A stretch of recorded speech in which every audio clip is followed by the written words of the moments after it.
Mr. Cantu, I think we're ready if you want to go ahead and get started. Okay, we're ready. By the way, I have a question. What is quorum? How many is quorum? Quorum is 3 members from each interest group. So we would need 3 from industry ag, 3 from environmental, and 3 from city interest group. Wow, and you keep track of that, huh? Yes, I have a list here. So when I call roll, I have it categorized. I don't see that many bodies, but okay. All right, let's get started. Welcome to the April 2nd, 2024 Citizens Advisory Committee of the San Joaquin Valley Air Pollution Control District. Good morning, and I will do my best to move things along. I've been told we need to be out of here by 11. Before we, wait a minute, what time is it? 10:30. Oh, yeah. Before we begin, there are some important guidelines. Please silence your communications, cell phones, whatever. During the meeting, all public participants will be placed on mute by the host. Public members will not be able to mute or unmute manually. Audio for members of the public will be unmuted once they are recognized to make a public comment. I will call the meeting to order. No gavel. Meeting call to order. Roll call, please. Okay, Mr. Cunha. Yes. Mr. Clark. Here. Laura Brown. Donald Harrell. Amy Lopes. Here. Roger Hostel. Here. Chris Savage. Here. Fernando Rios. Here. Casey Austin Tibbetts. John Sanders. Kelly Deming. Here. Ashley Nebeker. Nick DeHart. Denise Holmes. Here. Ned Leba. Here. Jamie Agers. Here. Mary Fast. Scott Robertson. Orchel Cryer. Here. Kayla Morrow. Here. Jeff Troost. Here. Jose Delgadillo. Here. Ben Cantu. Here. Richard O'Brien.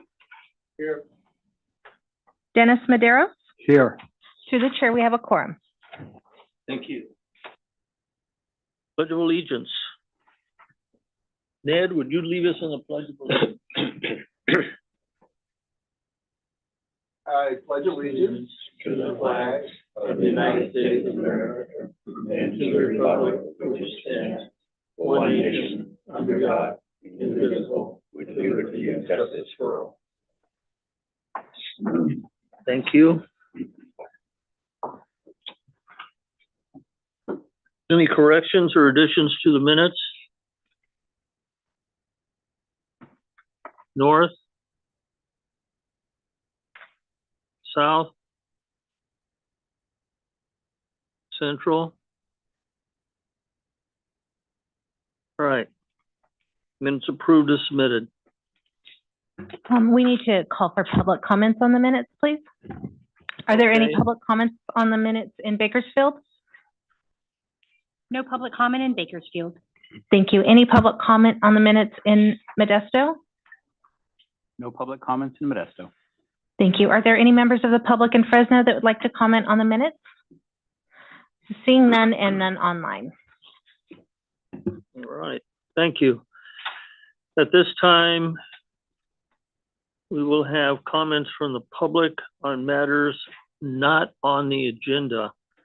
It is requested that no comments be made during this period on items on the agenda. Public may make comments on each CAC agenda item during the time allowed for public comments on each item. attention is called to the fact that the CAC is prohibited by law from taking any action on discussion of matters that are not on the agenda. Clerk? Are there any public comments in Bakersfield? No public comment in Bakersfield. Thank you. Are there any public comments in Modesto? No public comments in Modesto. Thank you. Any members of the public in Fresno that would like to comment? Seeing none, and then online. All right, thank you. All right, first item on the agenda is chair comments. I have no comments other than to welcome everyone. Executive Director. Good morning. Thank you, Mr. Chair, and hope everybody's doing well this week. Just a couple of updates related to the board meeting of March 21st. Just wanted to let the CAC members know and the public know about some of the actions that were taken by the board at that meeting. One of them, it's actually on the agenda today, so I won't cover the air topics report. You'll hear from staff on that a little bit later on. On the agenda, there were a couple of other items I think of interest. There was the accepting of up to $2 million from the state for a program that I know that the CAC has heard quite a bit about in the past. It's a valley-wide clean air rooms residential air filtration incentive program. So basically, what we do with this program is if you're a low-income household or in a disadvantaged community in the valley, you're eligible for a free air purifier that you could use when, for example, there's like a wildfire event or some other elevated air quality conditions. And by doing so, you'd be able to protect your household from the impacts of, say, that smoke. So we were able to successfully receive up to $2 million from the state to continue supporting that effort. The board also allocated and we're moving forward with an innovative kind of a new program that we'll see how this year goes with it. It's the fireworks, or the alternatives to fireworks pilot incentive program. So basically working with organizations throughout the valley to try out some new technology, as 4th of July celebrations or other types of events are going on, to reduce the use, say, of fireworks, maybe use some of the new technology, drones and other technologies, to still come up with a celebratory event, but perhaps do it with less pollution related to fireworks. There's been a desire to look at that. There's actually quite a bit of interest throughout the valley. I think we were all a little surprised to see the level. I think there's 25 projects that all up and down the valley for a variety of different events that are really interested in trying out some of this new technology and just seeing how it goes and hopefully continuing to make for a fun and rewarding activity for our community. So the board did move forward with that program and allocated the necessary funding to support those projects. Lastly, there were amendments made to Rule 4905. It's called a natural gas-fired fan type central furnace rule. There's a category of furnace in this rule related to manufactured homes, mobile homes, that needs an extension actually due to where technology is. So the board adopted that extension to allow sufficient time, for those manufacturers that provide those technologies to have a product available that would meet the rule requirements. So there's added flexibility with the action that the board took. And that concludes the updates that I have, Mr. Chair and members, and happy to take any questions. Any questions of the director in the north? Excuse me, we do have one. I do. I know that for the clean room air purifiers, only certain individuals can get those for free. Is there some way that some of the other residents can purchase them? Yes, that's a great question. Absolutely. So we've actually, to that end, and I think with a similar question that came up during the board meeting, we've already created, but we're actually continuing to expand. There's a page that we have that is all about the technology, the things you can do to protect yourself. It's not only about, say, being a low-income household or other qualifiers. There's other information on there, and these are readily available. Even Costco or any hardware store has a variety of these available. So they are absolutely available for anybody to purchase.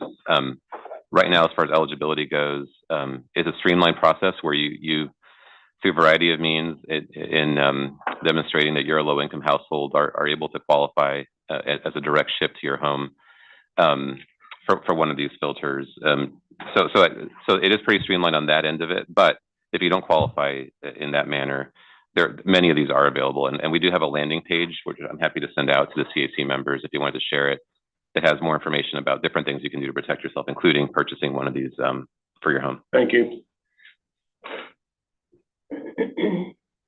Any more questions? South? Central? I have a question. Yes. How significant is the air impact from 4th of July fireworks that it justifies doing the looking into the alternatives? That's a great question, Mr. Troost. The question, I'll expand it just a little bit because I think there's the 4th of July, and then we also have impacts around New Year's when there's a lot of celebratory fireworks that go on. The impacts are significant. And it's a combination of residential activity, which I'm sure everybody can attest is quite ubiquitous and pervasive, I think, in our communities. It spikes heavily for not only on the 4th of July that evening, it kind of carries over into the next day and even beyond sometimes, depending on the meteorological conditions. If there's stagnation, they can actually hover for quite a bit of time. And it's not just PM 2.5. PM 2.5, which is something that we all work on very hard to continue reducing, does spike a lot, but it's also the type of PM 2.5. There's a lot of metals and other things that are emitted from fireworks that are a bit different, say, than some of the other types that you may see from other types of activities. So there's a long list of toxic air contaminants that basically are emitted at the same time. So this program fits into kind of a broader discussion that the board is having about how to continue supporting efforts to reduce, particularly the use of illegal fireworks. I mean, that's another set of issues that is a big topic, not just in the Valley, but throughout the state and the country.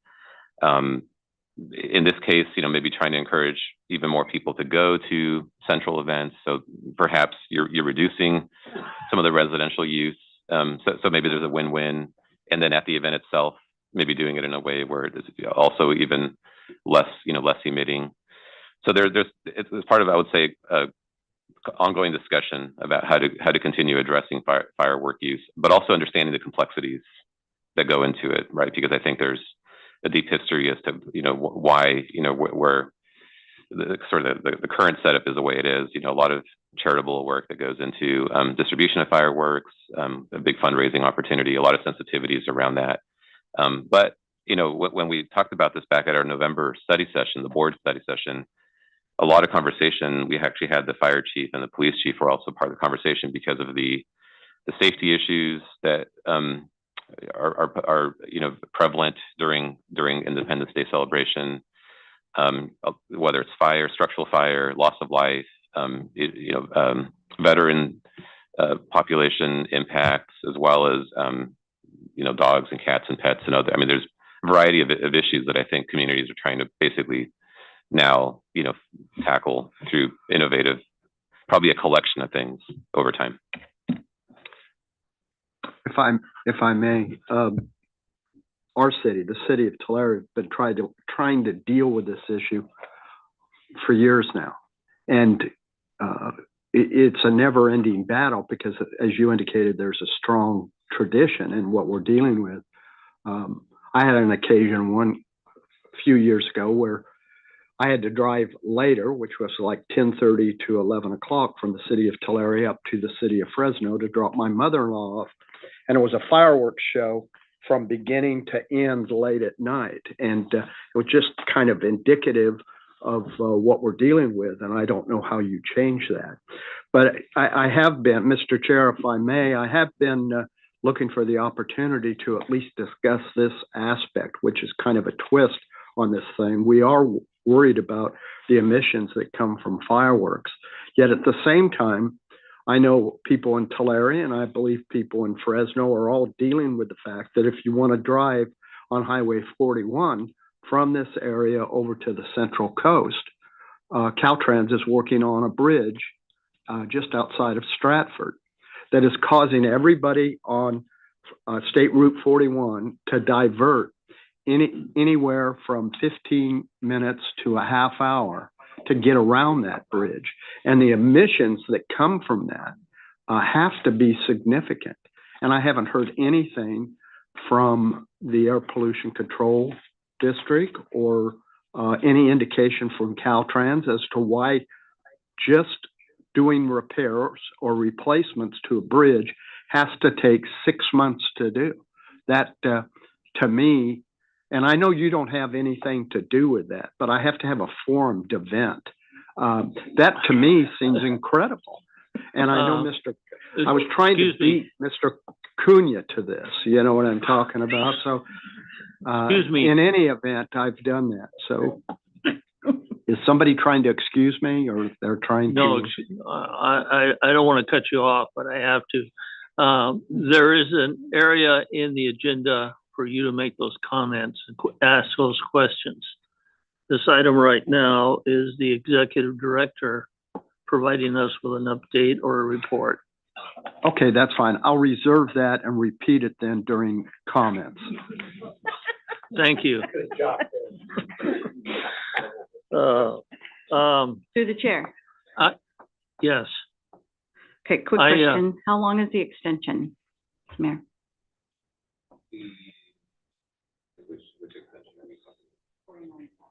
Oh, it's 3 years. Sorry. The question was how long is the extension under the furnace rules? 3 years. Thank you.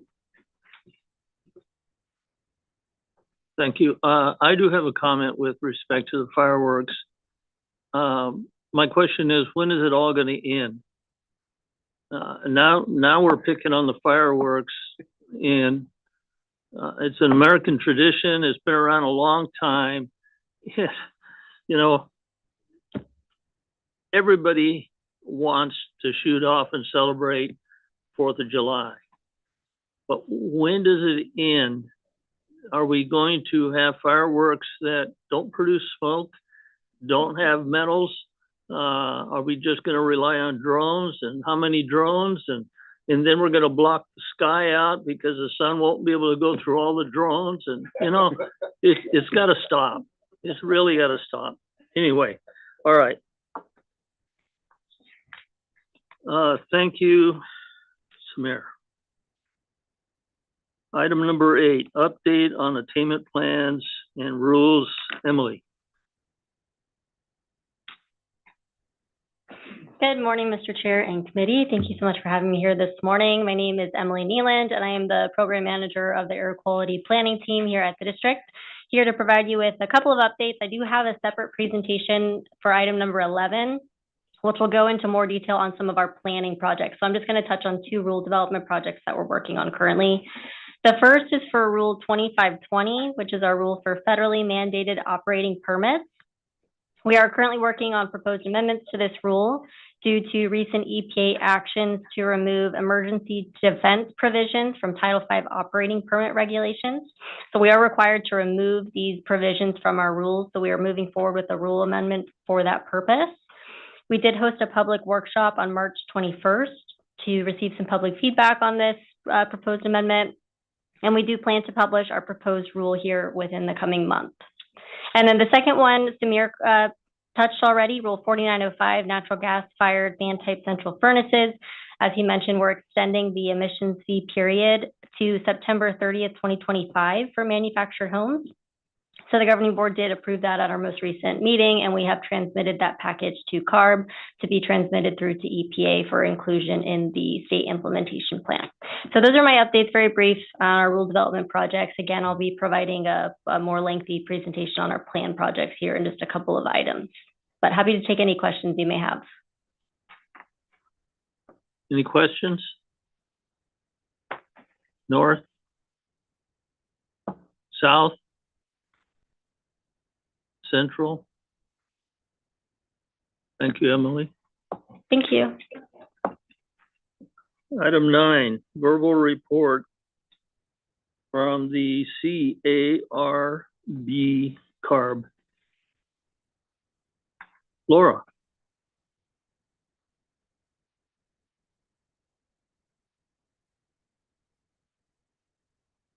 There you are. Hi, good morning, Mr. Chair and CAC members. This is Laura Carr. I'm an air pollution specialist at the California Air Resources Board. So I'll be providing the CARB update today. Very, very brief. CARB did not hold a hearing in the month of March. So I'll just direct you to the item in your packets, which is just a listing of some upcoming workshops and, as always, a link to some trainings that are available on the CARB website. But that's all I have today. No hearing in March for CARB.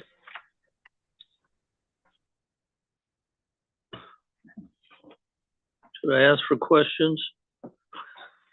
Yes, Mr. No. Chairman. Manuel here, there's no way I can escape that discussion. Laura, thank you. Last month, we had a pretty lengthy dissertation, a doctoral, or maybe a doctorate degree of some type going on there. Where are we? We are in the month of April 1st, April 2nd. CARB extended and I thought we were going to have somebody from the bus and truck rule. I am very disappointed that they're not present. Apparently, they don't have the same Zoom communications that we have with you and with the entire CAC. There is no answer to what's going to happen at the end of April upon allowing Tier 4 trucks to go in and remove containers out of the ports. Right now, it's a disaster. It's a mess. It's a freeway to nowhere. We can't unload the ships fast enough because we can't move the containers. You have 18,000 trucks in Long Beach and LA. You have 235 electrics. How in the world are you going to move those containers? I'm greatly concerned because of my industry is getting ready to do fruit. Fruit cannot wait in a hot container and sit there, wait. The buyers aren't going to accept it. But I really thought today, April 2nd, that CARB would have come back to us with somebody. You have, I don't know, 50 or 60 staff in the bus and truck roll, maybe more than that. You got Riverside into this thing, all those staff. Our businesses, but our farmers have no idea what you're going to do to us on April 30th when you shut off the Tier 4 trucks going into that port and you're going to mandate 100% electric. If we're asking for a suicide, I guess we've got it coming. And I guess we need to have the businesses go under, rural communities lose jobs, products go into dump. We dump it over in the ocean, I guess, because it's rotten, because we can't move it. But I am deeply disappointed, Mr. Chairman, that they did not listen from the last meeting. So, Laura, if you can please pass that on. I'm not done with this issue because my farmers in rural communities are going to get hammered in end of April, May, when they can't move this container out of a port, when you don't even have the electric trucks even available. Oakland is 3,000 trucks a day go through that port moving containers, 18,000 in Long Beach and LA. And you only have 45 and I guess in Oakland and 235 in Long Beach and LA. And oh, by the way, I guess they do catch fire. They still burn for 3 or 4 weeks. They haven't figured out how to bury them because there's no dirt around those ports. It's all concrete and asphalt. So, but I am very disappointed. I'm disappointed in the chair and I'm disappointed in the sub deputy directors who are in charge of the bus and truck roll. Thank you, Mr. Chairman. Thank you, Manuel. But, second. Yeah, just a second. Laura, are you still there? There. What's your response to that? Yes, yeah, thank you for the comment. I guess my response would be to reiterate the offer that I made, which is to be involved in the agenda setting process for these CAC meetings. If this is an item that the CAC wishes to have come before it, that's fine. I'm happy to help liaise with the appropriate truck and bus staff here at CARB to make sure that that's an item that is on the agenda and can come before the CAC. I have a problem with that. There's only 29 days or 30 days left. And who do you think is going to receive all the calls, the negative calls from the farmers and the truckers and the shippers on those spoiling fruits and other delays that are going to occur. Someone at CARB, I'm sure, has an answer as to why it's not going to work effectively at the end of the month, and why we haven't had that discussion at our level. And there's only 30 days left, and you and I and everybody in this room and in the state knows that it's not going to happen, and it's not going to work if it ends in 30 days. I agree with Manuel. It needs to be dealt with, and it should have been dealt with a long time ago. Electric trucks are fine, but if you only have 230 of them at Long Beach, it's not going to work. So we need an answer. We need an answer quickly. Thank you. Manuel, or Richard. Okay, I want to continue on what Manuel was talking about. Mr. Cooney, you're spot on, but that's just from the trucking. What else, Laura, that you know about is that ships coming in and out of ports can only be serviced by electric vessels. How many do we have? Long Beach is going to be backed up worse than it ever has before. I addressed it with the Lieutenant Governor. She told me that, and she's the Economic Development Officer for the state of California. She said she has no control over CARB, that if I wanted to, I would write a letter and she would help endorse it. That's not a solution either.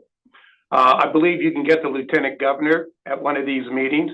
I believe that you should get the head of CARB, and they can have a discussion on how they propose to move the greatest volume of goods and services from and to California.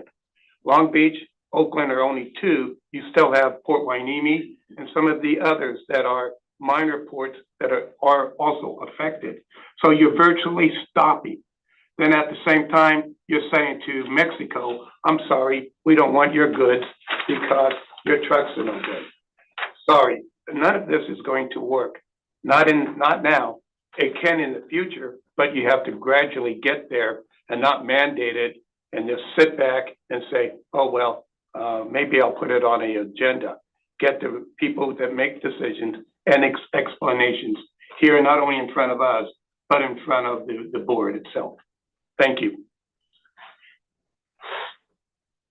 Comments, Laura? No. Yes, I will absolutely convey those comments up my management chain, and I'll make sure that those comments are expressed. Okay. My only closing comment is that unless CARB does something quickly, it's going to be a death wish for CARB, because this state is not going to stand for a shutdown of the economy. And that's exactly what's going to happen at the end of the month if those trucks are not moving. Thank you. Any comments? North, south, central? Item 10, District's Annual Air Toxics Report. Seth. Hey, good morning, Mr. Chair and members of the committee. My name is Seth Lane, and I'm a program manager in the district's technical services department. And today I'll be presenting the district's 2023 annual air toxics report. So the state and federal governments have identified over 1,700 substances that, when suspended in the air, can end up in your body through various pathways and can cause a risk to your health. These substances, at sufficient concentrations and exposure, can potentially impact human health. These impacts can vary, but when dealing with air toxics, we're talking about health impacts such as cancer risk, long-term chronic risk, or short-term acute risk. Some of the more common air toxics examples are diesel particulate matter, benzene, hexavalent chromium, and formaldehyde. These toxic pollutants are not the same as the criteria pollutants, those for which EPA has established national ambient air quality standards, like nitrogen oxides and PM 2.5. But importantly, even small quantities of air toxics are distributed through the air we breathe, and they get created by a variety of sources, from cars and trucks, industrial operations, and consumer products. To address toxics in the valley, the district operates a multifaceted, comprehensive program that addresses toxics on various fronts. We refer to this approach as the district's Integrated Air Toxics Program. And within the Integrated Air Toxics Program, we combine local, state, and federal requirements under one umbrella. The first one to mention is that the district implements the state's air toxics hotspots regulation. And this addresses health risks from air toxics from existing operations in the valley. We also evaluate new and modified sources of air toxic emissions, making sure we don't allow new health risk situations to be created from new or expanding operations. We implement a large number of regulations designed to reduce risk from air toxics on a facility basis as well. We assist land use agencies by providing our expertise related to addressing and mitigating potential air toxic risks from new development projects under CEQA. And last on the list here, which is a major component of our integrated approach, are the clean air projects funded through the district's grants and incentives programs that have resulted in major emissions reductions, including toxics such as diesel particulate matter. To address air toxics from existing stationary source facilities, the district implements the state's AB 2588 air toxics hotspots regulation. Using the state's program guidelines, facilities submit plans and reports that characterize and quantify their air toxic emissions, which are reviewed by the district. Using that information, the district performs a prioritization, which is a conservative screening level health risk assessment. The results of the prioritization puts facilities in one of three categories based on the potential the facility emissions may create health risk, either low, intermediate, or high priority. Low and intermediate priority facilities require no further assessment under the state regulation at that time. Intermediate priority facilities are required to submit updated air toxic information on an ongoing schedule for reevaluation. High priority facilities require further assessment since they may create a health risk. To make that final determination, a more refined health risk assessment is required using complex and super conservative computer modeling of their potential to create a health risk. And based on the results of the health risk assessment, a public meeting to inform the neighbors of the potential risk from the facility may be required.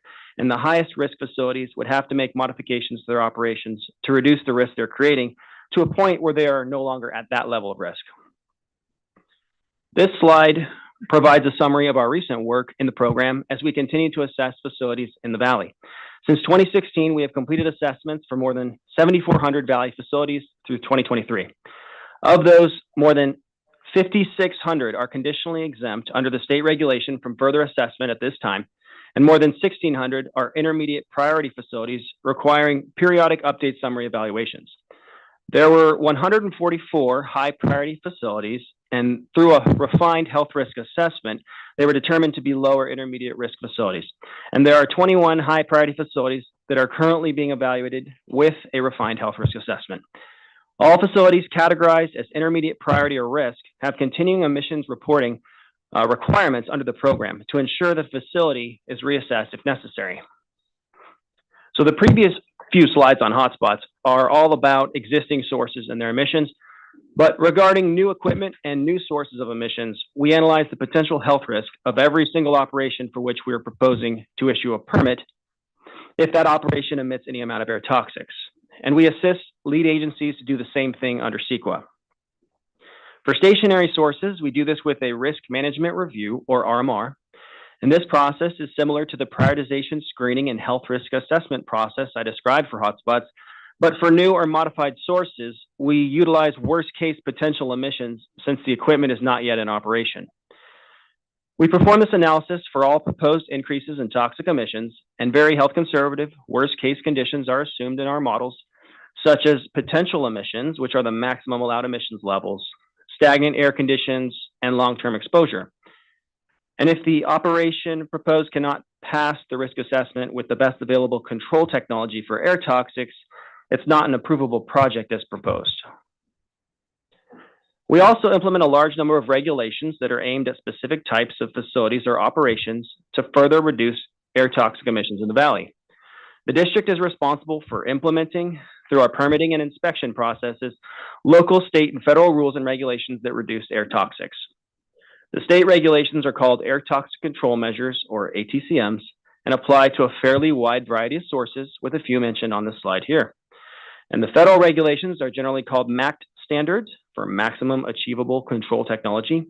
There are approximately 150 MACT standards for various source categories, including aerospace coatings and wood preserving.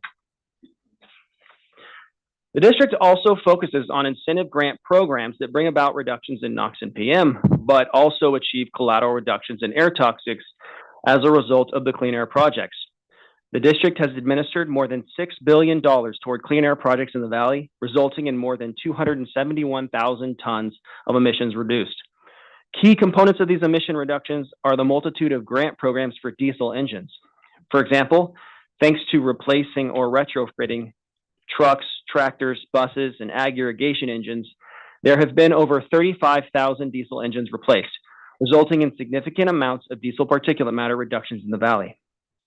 This is important because diesel exhaust particulate is one of the most potent carcinogenic air toxics, so reductions in diesel particulate matter is critical to reducing the public's health risk. Through these incentive grant programs and the other efforts mentioned here today to reduce air toxics in the Valley, there has been a major reduction in cancer risk from breathing air in the Valley. One indicator of the success is demonstrated in CARB's 2023 California Air Toxics Assessment, or CATA for short, which was just released. CARB's CATA assessment uses a detailed emissions inventory, meteorological data, and an integrated modeling approach for the major air basins in California. The figures on this slide represent the downward cancer risk trend in the Valley, where there has been a 55% decrease in cancer risk from air toxics from 2012 to 2017. It's important to note that diesel particulate matter continues to be the primary air toxic contributing to the Valley's cancer risk, and the primary contributor of diesel emissions in the Valley is from mobile sources under state and federal jurisdiction. So as mentioned, DPM from mobile sources is the primary contributor to air toxics cancer risk in the Valley, which total more than 85% of the risk. VOCs contributed a smaller portion of the cancer risk, including benzene and formaldehyde, which are emitted primarily from gasoline-driven light-duty passenger vehicles. Heavy metals also contribute a small fraction of the risk, including cadmium, nickel, and lead, which are emitted from miscellaneous mobile sources and certain industrial stationary sources. There is another front related to emission inventory and air toxics that came about through AB 617 that requires the state to develop a uniform statewide system of annual reporting of criteria and toxic emissions. Emissions inventory data is critical to understanding emission sources and related health risks. As a result, CARB created the Regulation for the Reporting of Criteria, Air Pollutants, and Toxic Air Contaminants, or CTR, which is a newer regulation requiring statewide enhanced reporting of facility stationary source emissions, including criteria and toxic emissions. CARB's implementation schedule in the regulation is a phased approach. The first phase, which already happened, included the largest facilities based on mass emissions, and subsequent phases are based on facility type or sector type and activity level. The district is already and will continue to be implementing the requirements of the new regulation for Valley facilities and sending compiled inventory data over to CARB. So as part of the integrated air toxics approach, the district has an important role in helping businesses understand and comply with the many air toxic rules and requirements. So we work with applicants who need assistance in reducing their potential air toxic impacts from new sources of emissions. We continue to assist land use agencies in the Valley to address air toxic impacts under CEQA. We engage the public through community involvement. We provide bilingual notices of significant permitting actions and bilingual notifications under AB 2588. And also under the umbrella of AB 617, the district is continuing to work with CARB and Valley facilities to implement the newer enhanced criteria and toxic emissions inventory reporting regulation. And with that, this concludes the presentation, so I'll turn it back over to the chair for any questions. Thank you.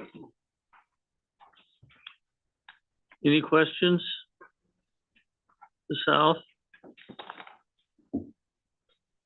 I do have a question.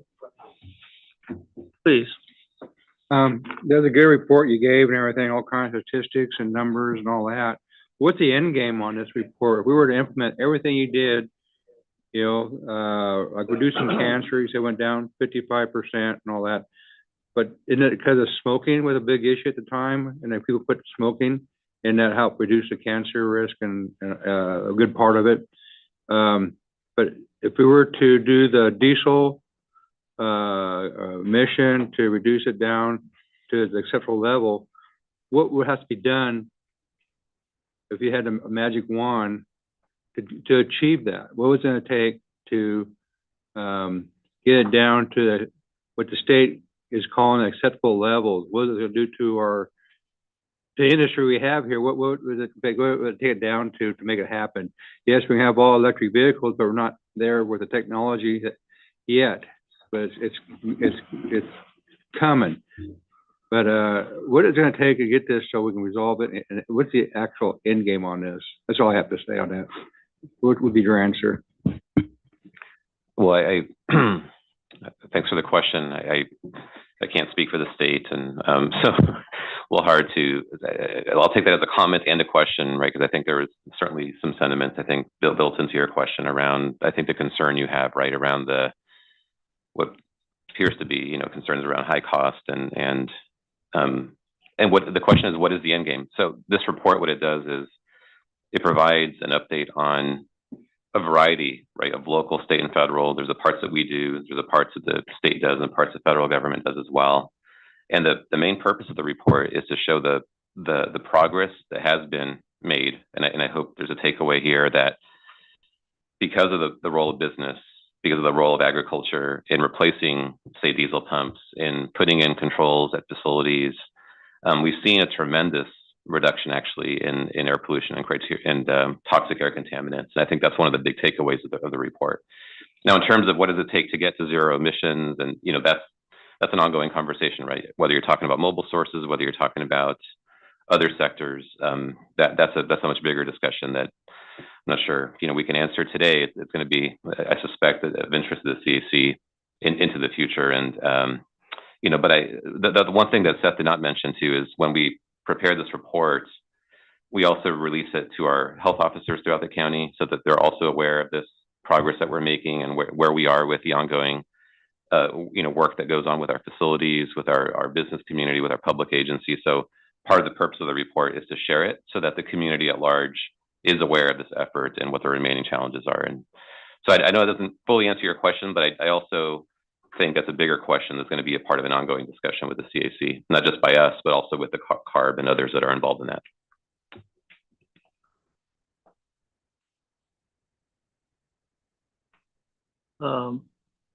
What was that? South or north? South.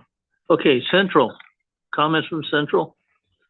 Just a question. Obviously, anything that can be done to reduce traffic from diesel-powered vehicles would be a good thing from the standpoint of your report. Is that correct? Yes, that is correct.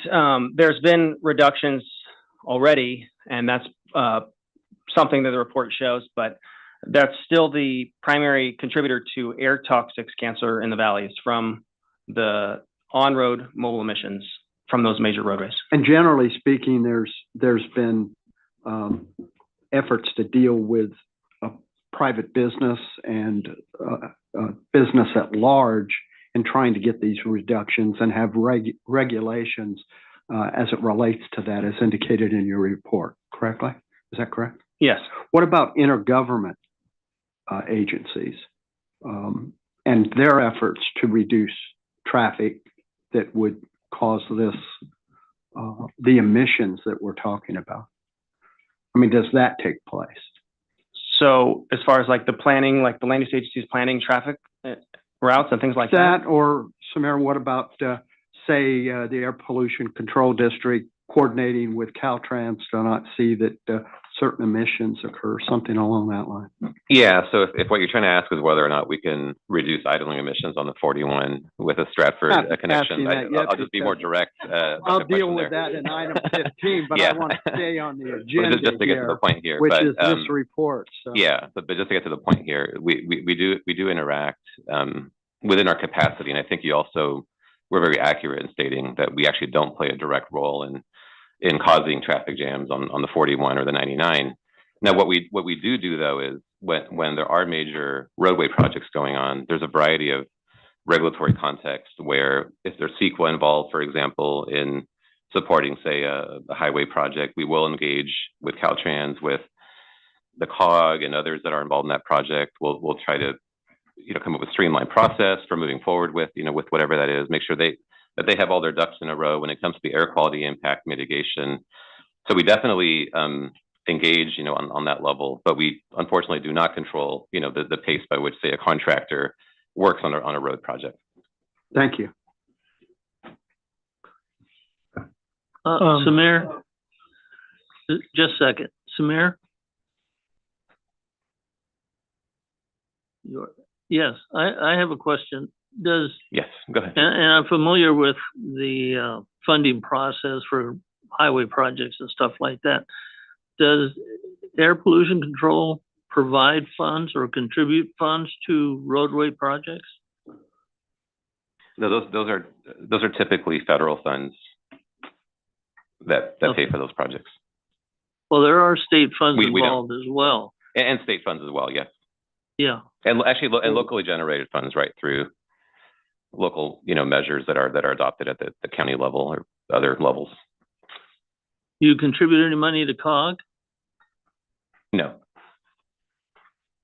Well, it seems to me if the highest impact is diesel trucks and vehicles, if we can make the highways more efficient and providing some extra lanes so the traffic can move a little more efficient, you would want to contribute some funds to those projects. But wouldn't that be a much more positive response than working towards putting business out of business? So, Mr. Chair, if I could respond to that. Go ahead. All right, thank you. Yeah, so I think what often happens with these types of items is that, and I think Seth did a good job of actually outlining some of the efforts that we do, whether it's the incentive programs that we use to replace, say, vehicles with, or the engagement that we have with land use, and I think what we want to do is probably add a section to the report about the fact that we do engage very heavily with our local COGs. We serve on the Regional Policy Council. We advocate jointly with them in Sacramento and DC for all of their needs, including, by the way, the roadway projects that you're talking about. So when I say we don't contribute, I was specifically answering your question about whether or not we fund a major roadway project, but we absolutely are engaging heavily with our local electeds on the valley's needs as related to transportation. And what happens often with these reports or individual items is that we can't go out here and say, this is every single thing that we do all the time to address the transportation. The valley's air quality problems are very complex. It's everything from transportation to the stationary sources to agriculture to transport. We get transport impacts, by the way, from the Bay Area. We get transport impacts from international. We haven't talked about that today, but it's also another impact, another issue that we work to address. So I think over time, as especially newer members kind of engage with us on the variety of things that we do, you're going to start getting, I think, a bigger sense or a broader sense of some of the different efforts that go on as a region to try to address air pollution. And so I think these questions are great because it gives us an opportunity to talk about the engagement that we have with our transportation authorities, the COGs and others, because we actually do work very actively with them to understand their needs and actually try to provide a voice to that as well through whatever we could do. But often, when you're focusing on a very specific issue, you may not, especially if you haven't been on the CSC for a long time, yet have the full breadth of the different things that we do. So I would just want to provide a little bit of an extended answer because I want to assure you that we absolutely do work on, in fact, we say it very plainly and very clearly that transportation emissions are the single biggest challenge in the San Joaquin Valley. And the board works very hard actually to try to address those emissions. Again, with very limited regulatory authority, we don't actually regulate those emissions, but what we can do is try to uplift the valley's voice as we keep hearing about these different concerns and issues that are very, we travel the freeways too, right? Our families here at the Air District are part of the fabric of the same issues that I understand come up here as concerns. And we try to find a role. We have a very specific role within state law, federal law, but we try to maximize our reach within that role to try, and especially with the CSC supporting that through your advice and your counsel. So just wanted to assure you that even though this report doesn't talk about the fact that we try to deal with the transportation issues in the Valley, there absolutely is an effort there. You can look at our legislative platform, you can look at our policy positions, you can look at our involvement on the Regional Policy Council, which is actually in partnership with our transportation agencies, our comments that we provide in various forums, and just as evidence of that ongoing effort. Yeah. Mr. Chair? Yes, Yes. Amir, kind of took a little bit. I think for us to, first is that the trucking industry, the farm industry, as far as engines, have come tremendously a long way. From the tier 0 to the tier 4 final, even a discussion about a tier 5, have tremendously reduced the emissions. At the end of the day, if we look at how much the 99 and the I-5 corridor travel by trucks, it's huge because of the movement of goods to provide to all of our cities and even out of state. But I think the SARMAC and the Seacoast studies, we did a lot of research in there, and I appreciate, Samir, the comment about transport, because transport is a big issue of discussions of what comes over the Altamont, what comes in the backside of the South Coast area, coming in from the winds, et cetera, et cetera. So I look at the chart on my far right on your wall, and I look at how much we've improved. On Sunday, when I came down from Sacramento, coming at about 7 o'clock, I looked to the west. I can see Mount Diablo, the entire range, all the way to the south. I can see that mountain range. I've never seen that before, in the sense back in the 90s, 2000. So it's just incredible how we have done so much positive of stuff that we can control versus what ARB is controlling. And maybe what ARB tries to control sometimes is great, and then sometimes it's a complete chicken disaster. I won't use the word. There's ladies present and we're at a meeting. I just commend the work that we've done, but also the manufacturers. Yes, the cost has hit our farmers tremendously. It's hit our rural communities. And yes, you've done projects with our local COGS. I know there's cities that have helped to get sweepers, dump trucks, tractors, road graders. They've been a part of our incentive program that the district has provided. And so to me, but the Seacoast and the SARMAP studies did a lot of work and showed how much of everything that was going on. And that was done in the late 90s, early 2000. And Kelly remembers that very well, of what we did. So we knew what to do. So we knew how we planned to get to that chart over there in that wall. But I will say that I think our engine people have stepped forward, and they've come up with a very clean diesel as being for that engine that is dependable. And I can go from one end of the state to the other, and I know I'm going to find fuel. I'm going to be able to leave the state and go into Texas, and I know I'm going to find fuel, that I don't have to worry about my electric battery running out, my reefer dying, and now I've got chickens inside the reefer. Who's going to go open the door? Good luck.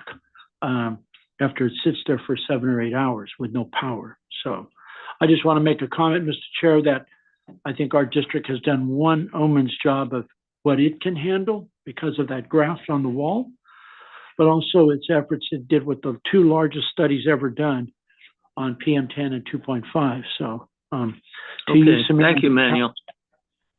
Thank you. Ned. Just very quickly, just more context, what you understand here. Ben brought up, and someone else, just efficiency results in our air, our environment being clearer. It was sort of a famous, I think, physics professor at Cal, more connected with the California Energy Commission, just said, greater efficiency results in a significant reduction in pollution and CO2. So, that's a non-trivial, actually, it's quite an important thought.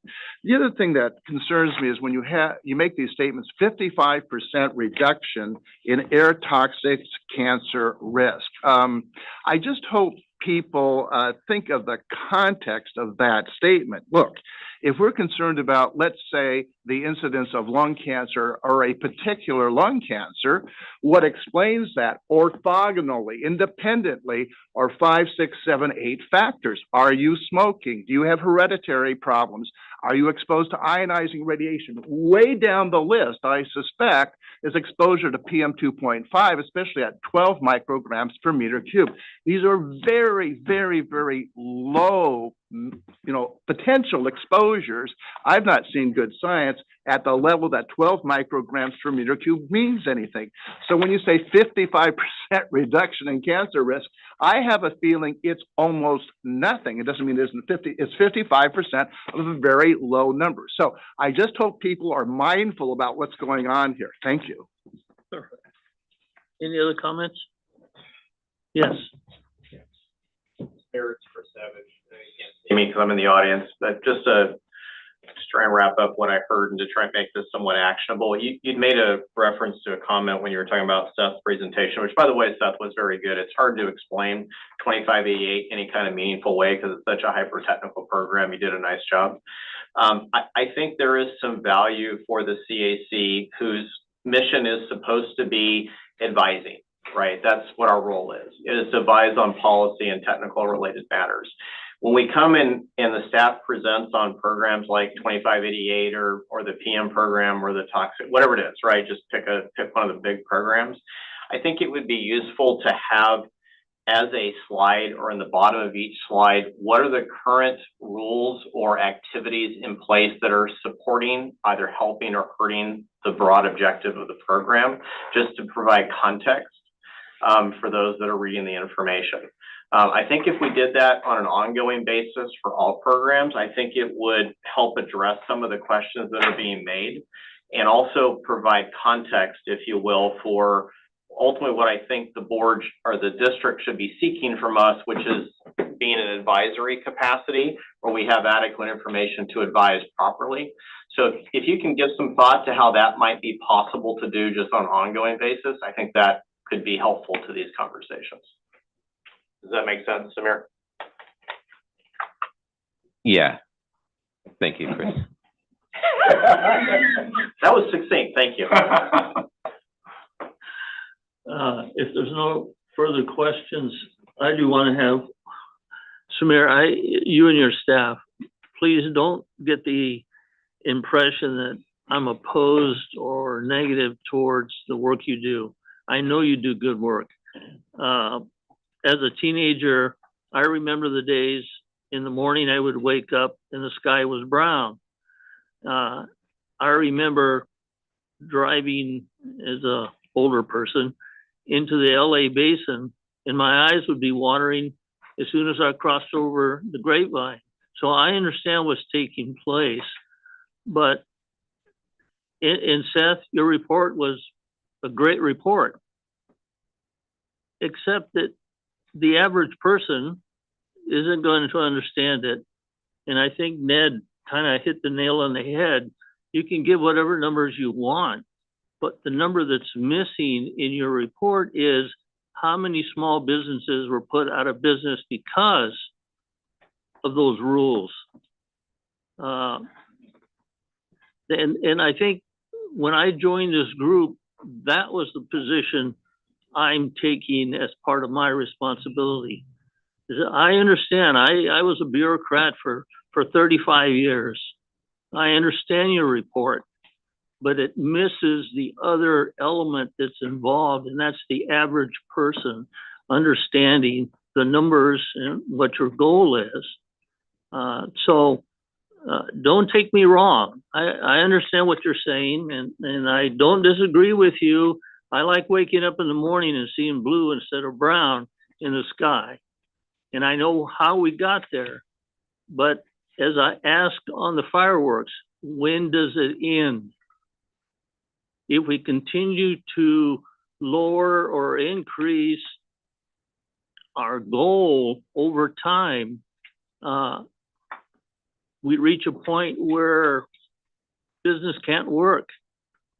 The average person can't live. And that's my perspective on your job. So thank you. Next item is receive update on the attainment planning efforts to address federal standards. Emily.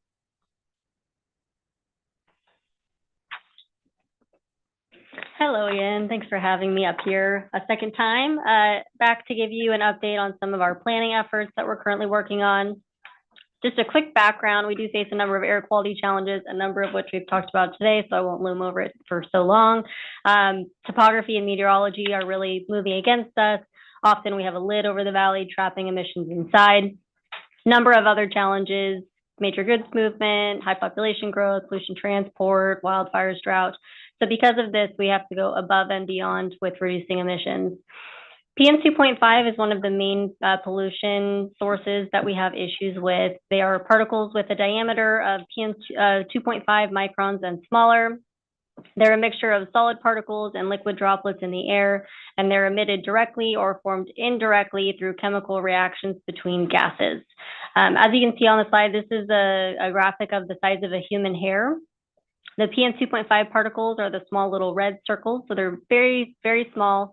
They can get into the bloodstream, into the lungs, and cause a number of health effects, including respiratory, cardiovascular, and neurological impacts. So because of the impacts of this pollutant, the district governing board has gone above and beyond with adopting numerous attainment plans and control strategies to reduce emissions, specifically stationary source ozone and PM-forming NOx emissions. We've reduced that by over 90% through hundreds of regulatory actions. On the state level, CARB has adopted numerous mobile source emissions controls, and this combined effort represents the nation's toughest emissions control program. We also operate strong incentive programs with over $6.2 billion in public and private investment, and through these efforts, we continue to make major improvements. However, more work is still needed to get the emission reductions needed to meet our targets. This slide depicts our progress with reducing PM 2.5 in the valley. So each of these donuts shows with the red color the days exceeding the PM 2.5 standard during the winter months, and the blue is the days meeting. So you can see in 2002, 2003, we had 39% of days exceeding the standard. With the most recent years, we have 93% of days meeting the standard. So a lot of improvements have been made due to the efforts of all of the regulations that we've adopted in partnership with CARB. One of the main projects that we're currently working on is a revised plan for the 2012 annual PM 2.5 standard. The district and CARB previously adopted a plan to address serious non-attainment requirements for this standard in 2018. However, we withdrew our plan in collaboration with CARB after EPA reversed their proposed approval.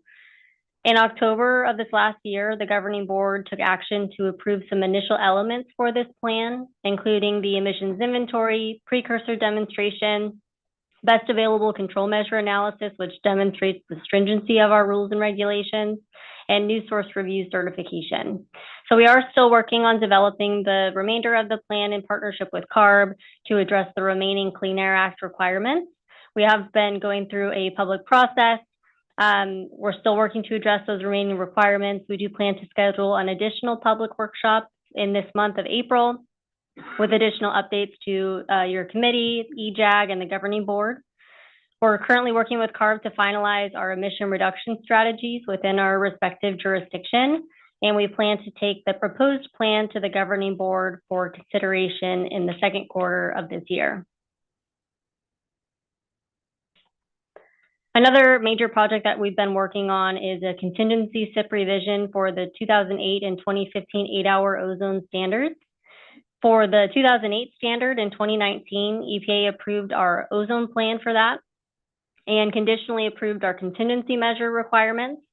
We subsequently amended District Rule 4601 architectural coatings to include a contingency provision. In response to litigation in 2021, EPA withdrew their approval of that measure and triggered sanctions and SIP clocks for the valley. For the 2015 8-hour ozone standard, we most recently, the governing board adopted the plan for that in 2022. However, due to needed EPA guidance on contingency measure requirements and how to address those, the plan did not identify contingency measures at the time. Since then, EPA has published their draft guidance in March of this last year, which has created a path forward for us to address this. So the district and CARB have developed a SIP revision to address contingency measures for both of these standards. We have posted it for a 30-day public review and plan to take it to the governing board for consideration in April. District Rule 4601 and CARB smog check program contingency measures address the requirements. And then we're also committing to amend 5 coding categories to include contingency provisions.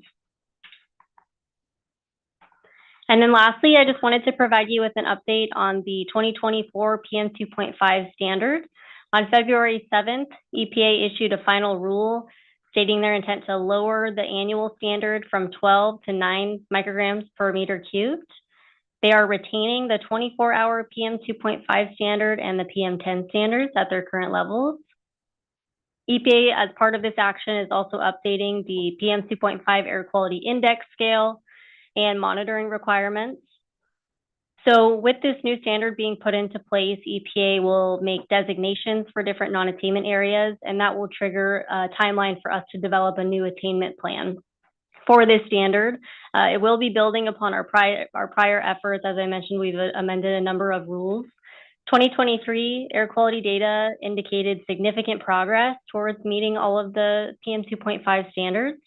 However, this new standard will be extremely challenging. A lot of effort will be happening at the district level, the state level, and the federal level. As part of establishing the new standard, EPA published an analysis which included emission reduction measure scenarios for areas such as the San Joaquin Valley with extreme air quality issues. And notably, the measures that they identified fell short of the total needed reductions needed for the valley to attain. So ahead of our new attainment plan deadline, we'll be working closely with CARB and EPA to evaluate our challenges, pursue any needed research and potential emission reduction measures. And again, we'll be continuing to implement our ongoing strategies and rules that we've recently amended, and those reductions will assist us in meeting this new standard as well. So with that, that concludes my update on our planning projects, and I'd be happy to take any questions you may have. All right. Any questions? We'll start with the north. Emily, it's Chris Savage. Thanks for the presentation. 2 questions, one on the ozone SIP amendments that you've talked about. Do you believe any of those conversations are going to result in an elimination of the supplemental air quality fee that's currently being charged on major sources for non-compliance with the federal program? Or do you see that not being part of the conversation? And Emily, feel free to add. I need to direct your question at Emily, Chris. Let me give it a shot first, and then see if Emily has more to add to it. You're talking about the Section 185. Yep. Non-attainment penalty. Yeah. So the current leveraging of those is under the 1 hour ozone context, and so there's a maintenance plan that's been submitted to EPA that, upon their action of that plan, we would anticipate eliminating that obligation, and that's with EPA. It's under their review right now, and our understanding is that it's right. It's with them, and there's no remaining information needed or anything along those lines. It's really up to EPA at this point to act on that. Now the other set of requirements related to that are there's the 2023 attainment deadline for the 1997 8-hour ozone standard, and what happens, I think, coming kind of moving into that next standard, and then longer term down the road will be the 2008 standard and 2015 standard. But as far as the current framework, it's all dependent on EPA's review of the maintenance plan that's already with EPA. Hopefully it answers your question, Chris. No, it does. And I knew there was going to be subsequence to that. I just wasn't sure if we understood where in the process we were with EPA and would they be acting on that quickly, just because, as you know, that those are significant costs. Yes. That are not value added fees being paid because of EPA's slowness to act, right? And it's super high priority for us. We're continuing to press, and our understanding is that it's moving forward in a positive fashion, but can't speak for them, but definitely something that we're tracking very closely and engaging in as a high priority. Appreciate that. I appreciate that. And if we can just add that as some kind of regular update for the CAC, just so we know where that stands in negotiating process, that would be helpful. And then Emily, my second question is on the 2024 PM 10 standard. It sounds like from your presentation, there really isn't good line of sight at this point to how we might achieve that. Is that a good summary a ridiculously high-level summary on my part, but a good summary. Yeah, so as part of the planning process, we'll be working with Carbon EPA to identify measures. At this point, we are looking at some additional modeling scenarios, seeing what sources could be the most impactful, but at this point, we've not nailed any specific measures down.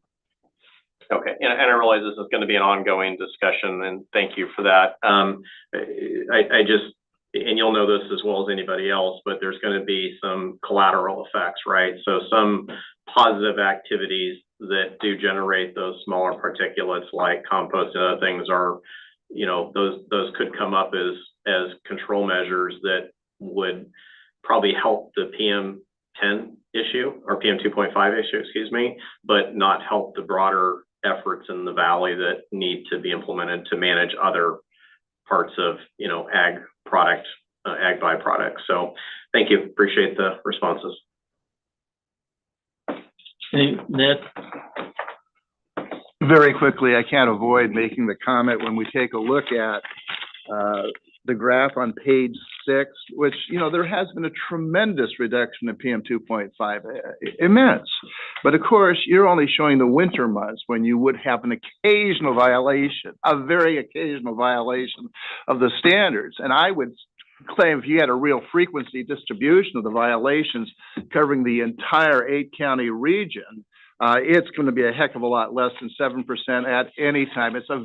Look, we are almost always at the federal standard of 12 micrograms, which is very, very, very low, okay? And now they're going to get us maybe to try and shoot for 9 micrograms per meter cubed. I mean, Lord, this is ridiculous. One day of wildfire, one day is 100% of the anthropogenic PM 2.5 in the valley. So, I mean, you need to put this stuff in some sort of context, folks, and all I can say is they've done a great job. We're very healthy. The cost to get to this, you know, 3 microgram reduction is going to be stupendous. And one day of wildfire is 100% of the anthropogenic PM 2.5. Oh, goodness. Thank you. All right. Any other comments on the north? The south? Mr. Chair. Yes. Sorry, I was just going to wait for a second for the south. I don't see anybody. Just a quick clarification, if I may, to Mr. Leba's comment. Slide 6, that's the 24-hour standard, Ned, on that one. Now, that's not to minimize, though, the bigger point that you were making, which is that it is going to be a monumental challenge, and there's going to be big discussions around what it's going to take, cost, and I think the research also, Ned, to your point, and I know you're very consistent on this, but I think over time, we're going to have to continue really making sure we understand a lot of dynamics, you know, as we pull plans together in the future for that latest standard, because I think we want to make sure, you know, that it's informed by policy relevant research that will actually do what, you know, we think is, you know, measures that are going to do what we think they're going to do. And I think that's where the research is going to be really important into the future as well. So I didn't want to, just clarification, but also just wanted to echo that there is going to be a lot of conversation to your point. Yeah. You know, I appreciate that. Really, this is a compliment of how good you guys have done, but you've gotten to a very, very low level, and now they're being asked to go even lower. It's going to be quite expensive. And truthfully, the violation days incidences are low, which is good, but the future is going to be very costly. Thanks. Mr. Chair? Yes. Yeah, thank you. This is Manuel here. Samir, or the smoke issue, the agricultural burn, not the wildfire, crazy fires, but the agriculture industry in 2021 came out with a no more ag burn policy. So by the year 25, no more burning unless under special conditions that we allow. That was part of EPA's agreement with us, and one of the contingency was to, in other words, I don't see ag smoke in here as one of those things that we agreed upon to help get, when we pull the plan back, Where did ag burn suddenly was a big issue? It became one of those, we were the biggest polluter and everything else, and people were dying from smoke and everything. Okay. But it's not mentioned in this part. And by the end of 25, we will have taken X amount of tons burned to where it's going to be even smaller than that graph that you have on the wall. If you looked at if that was ag burn on the left, and then in 2025, it's going to be the tiny little teeny weeny blue down on the bottom that I think I can see. It's maybe blue, maybe it's black. I don't know. Purple. It's purple. No, it's Okay. blue. It's blue. Okay. So it's even going to be smaller than that. We have issues with it, with ag burn, from the standpoint of equipment and the standpoint of timelines and diseases, and we don't have any more biomass per se facilities out there to take this product. And we're eventually going to load our system with chips and we can't put it down anymore. I have an issue with the discussion that is it part of the SIP discussion is Sigma. What is Sigma going to be doing to us to try to develop more stringent ag activity? Sigma is going to hurt us all, but especially the farmers. We're feeling it now. We're feeling some of the GSAs.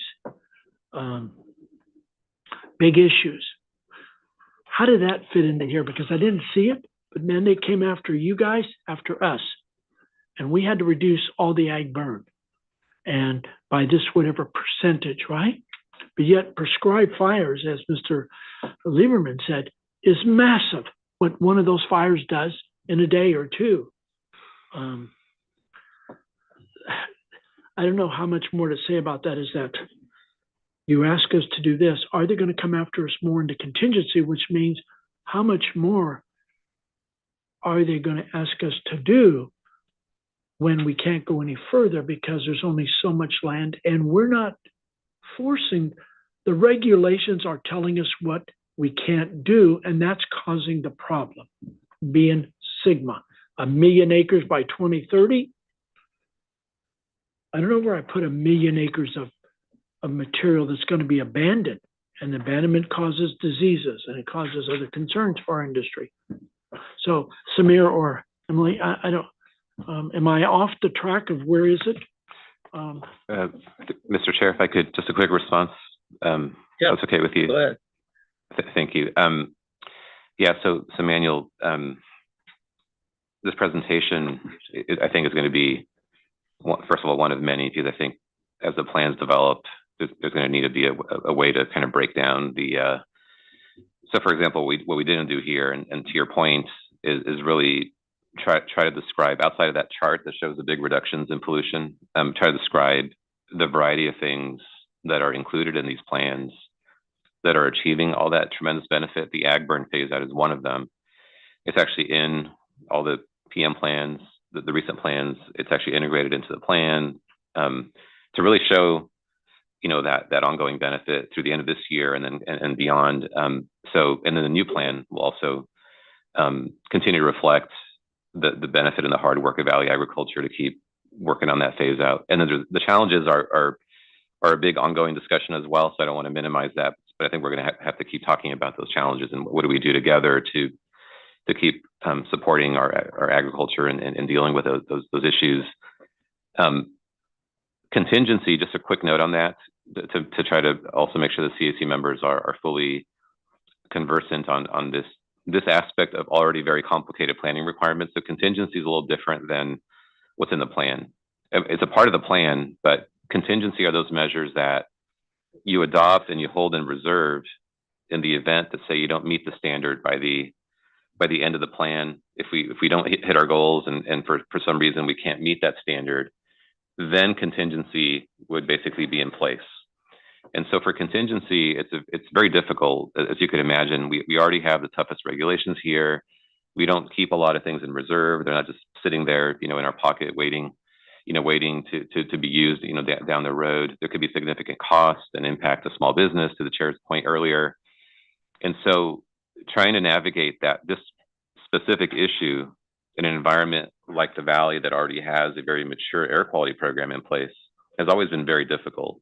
And other parts of the country now are also facing the same difficulty as they have to also now move forward with some of the newer standards. So for contingency, we because we already have these other measures like the ag burn phase out and other things in the actual plan, they're not measures that are in the contingency package, right? And I just want to differentiate the two things. Now, for the ozone package that is out for review right now, and we anticipate going to our board here in April, there were a couple of things. There were an exemption or two that impact, very small categories of coatings. We took a look at these very carefully. We've engaged. So there's a couple of things that we actually have in the package to basically make sure that we satisfy the federal requirements. But what we haven't done is put any of these other measures into that package because we already have them and they're already reflected in the plan. And so I just wanted to kind of differentiate between the two and just explain how the two kind of work together. And anybody who's more interested in those points, we can talk about that further here now, or feel free to, we can engage after as well, because it is a very complicated set of requirements. Emily, I think, tried to kind of boil it down to the main things that are going on right now. But these are pretty long-term and very, kind of weedy issues. Every one of these plans, as Chris's question as well on the ozone piece, a lot of complexity to each of these issues. Thank you, Mr. Chair, for the time on that. Yeah. Was that Central? South? Any questions from the Central? Yes. Go ahead. Emily, on what we were just talking about, going from 12 to 9, did they give a justification for that in our particular area? And did they give us a timeline? Yeah, great questions. So lowering the standard is based on the latest health science. It's not based on the challenges in specific regions. So they have a panel of different scientists, doctors, experts in air quality problems and public health impacts, and they review the latest health science and lower the standard based on what is the most protective of public health. So it is not based on challenges of specific regions, although they do have a separate analysis that looks into what could be done in specific areas to get them into attainment. As far as the timeline goes, so the standard was published in February of this year. EPA has up to 2 years to make designations of non-attainment or attainment for different areas. And then following that, it should be about 2026 timeframe. Around 2027, our first plan for moderate area requirements should be due. So it is based on when EPA makes those initial designations. That sets the timeline for when attainment plans will be due. So it's a national standard. Just want to make sure. I think it was clear with that response, but yeah, it's not like specific to the area, although obviously we're impacted by the standard, but it's across the entire country. Okay. Is there a plan to do any economic impacts on any of that? Just going down from 12 to 9, do they have a plan for that? The health committee looked at it. Has the socioeconomic committee looked at that? Yeah, so there's again through the chair, sorry, like a little bit more time on this. I know we're kind of hitting up against the clock here. Yes, we are. So there was, and I don't want to I don't want to take ownership over what EPA put out, but I'm just going to try to tell you what we understood EPA. So there was documentation that came out with the new standard. One of the pieces of the documentation was a characterization of the challenge. And so, to your earlier question, EPA did do some review. They looked at a few potential measures at a very high level, and their conclusion was that they themselves could not identify what reductions would be needed from where to actually be able to meet the standard. So that's our understanding, meaning that we all have to now, work very hard to figure that out.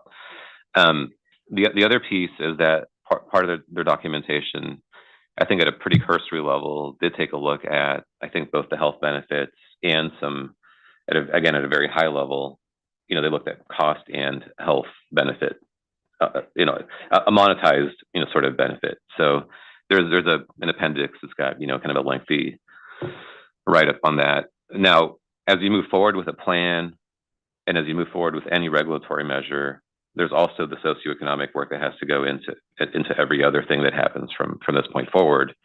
And that is something that, we would have to do, for example, with any rule that we would want to consider down the road. And I would imagine the state would have to do that as well, and at the federal level as well. So there's high level, and then as you kind of move forward through things, there's more of that as well.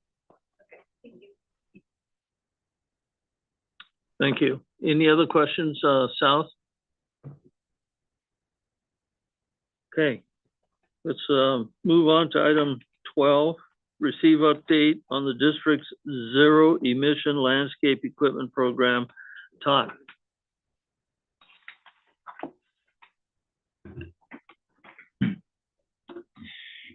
Good morning, Mr. Chairman and members of the committee. My name is Brian Dodds. I'm program manager here in our Grants and Incentives Department. Excuse me. So I'm here to talk about our commercial lawn and garden program that we have for operators of commercial grade equipment. And while this type of equipment, or the engines that power this type of equipment more specifically, represent only about 10% of the small engine population across the state, they contribute 70% of the emissions from this category. So there's a lot of use and a lot of emissions coming from engines that power commercial lawn and garden equipment. And these emissions typically occur in neighborhoods throughout the valley, with approximately 40% of residential lawn maintenance handled by commercial service providers. But also there's significant activities at parks and schools and commercial areas, retail facilities. So I'm sure you've noticed as you're out in your daily business that there is a lot of commercial lawn and garden activity going on around you. And the district has long been a leader in efforts to reduce emissions from commercial landscape equipment and help in the transition to zero emission equipment. Back in 2010, we successfully competed for $250,000 in state funding to really do one of the first zero emission demonstration projects in the state. We've held a zero emission lawn and garden conference back in 2012, and in 2019, as the state of zero emission equipment had really materialized to a solid point, we launched our commercial lawn and garden program at the time. And through that initial program, we funded about 550 pieces of equipment, so replacing the gas-powered equipment with zero-emission electric equipment. Through the state Carl Moyer program, which provides incentives for a wide variety of equipment to be replaced, we received $6.1 million in statewide funding out of 24.7 available that was specifically designated for zero emission lawn and garden equipment. And this also helps support state regulations requiring equipment manufacturers to have zero equipment starting this year. And this emission reductions is achieved by taking the old gas powered equipment out of service and replacing it with zero emission technology. And so we have about $6.1 million specifically designated for this zero emission lawn and garden equipment. As part of accepting that funding, we rebranded our commercial lawn and garden equipment to the Zero Emission Landscape Equipment Voucher Program. We've had this open for not quite a year now. And this, again, provides vouchers or incentives for landscapers, public agencies, businesses that might perform their own landscape maintenance, really a wide variety of users to replace their old gas-powered equipment and receive incentives towards the purchase of new electric options. Since this program launched last May, we've awarded over $2.3 million in funding to replace over 920 pieces of equipment. So we've got a little bit less than $4 million left in our available funds for this particular program. Eligible entities for this program is really a wide variety of users. It can be residential service providers, it can be businesses, it could be ag users who utilize gas-powered equipment to maintain their orchards and other types of ag-related activities. Businesses, nonprofit organizations that might provide commercial scale maintenance on their own. So really kind of anybody who's using commercial grade equipment to maintain their operations or provide a service for commercial equipment. In addition, cities, counties, special districts, school districts are eligible to apply that are doing this type of activity in-house. They must be located and conduct 100% of their operations within the San Joaquin Valley Air District. They have to currently use gas or diesel powered commercial grade landscape equipment in their operations and have owned and operated their old equipment for the past 2 years. Incentives for the program can range up from $700 for edgers or string trimmers, hedge trimmers, those types of pieces of equipment, up to $15,000 for ride-on and stand-on mowers. And so there's quite a bit of an incentive there to replace that existing equipment. The old equipment, it must be gas or diesel powered. And there's a variety of types of equipment, including edgers, chainsaws, pole saws, leaf blowers, vacuums, and walk behind and ride-on mowers that are eligible. The new equipment must be the same type of device as the old equipment. So if we're replacing or if we're providing an incentives for a hedge trimmer, we want to take an old hedge trimmer out of service, and we do a like for like or one for one type of replacement. They need to be purchased from a manufacturer, authorized retailer, or dealer, but we give a lot of flexibility. So if you're, we want people to be able to shop around and get the best deal for them. There's not a specific list of retailers that they have to go through, just has to be a manufacturer or authorized retailer. It's got to be electric, battery powered device, and it must be new or not previously owned or used. These are just some visual examples of the type of equipment that might be eligible for funding through this program. Again, the ride-on lawnmowers, hedge trimmers, a lot of commercial operators use push-behind mowers as well, so those are certainly eligible. The process for participating in the program is really straightforward. We require just the submittal of a completed application along with supporting documentation. Once approved, the applicant would receive a voucher and a claim for payment form. They can then go purchase their new equipment, and the old equipment has to be delivered to a dismantler within 30 days. They submit a claim for payment form for reimbursement within the 30-day window of purchasing the new equipment. And then they are required to own and operate the equipment for a minimum of 36 months from the date of usage. And with advances in this type of technology to this point, many of these types of equipment really can replace a gas-powered equivalent and be used for a full day's work.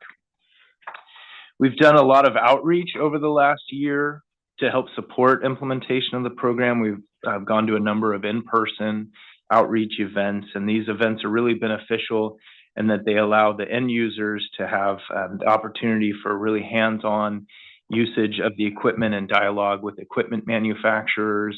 The picture that you see here, that at this event, people were able to get on ride-on lawn mowers, test them out at the facility, use the type of equipment that was available, really get to understand the power and the use that equipment would provide them. But there are ongoing opportunities for the CAC to assist the district in outreach, connections to landscape maintenance organizations, owner-operators, school districts, and other commercial users, as well as city and county parks departments and other types of public agencies that might be able to utilize this equipment in their operations. So with that will conclude my presentation for this morning, and happy to answer any questions that the committee may have. All right. Any questions from the South? Yeah, I have a question. Go I ahead. know you're trying to get all the commercial operators that do lawn and stuff in the neighborhoods or whatever they go to. But what I have a question is, how come the state don't implement their own deal? I go to different rest areas and different and state facilities, and I see gas, lawnmowers, trimmers, you name it, blowers, all gas. Why don't they take care of their own and see what commercial operators are up against, how long the stuff lasts? That'd be my question on that. Good question.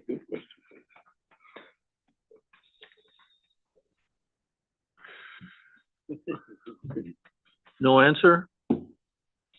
Okay, was that a question or a comment? Yeah, my comment was, what come the state don't do what they're trying to make us do? You know, other facilities all by gas, everything. You see, it's all gas. Yeah, no, I think it's a good question. I intend on asking the state, but I think it's a good question.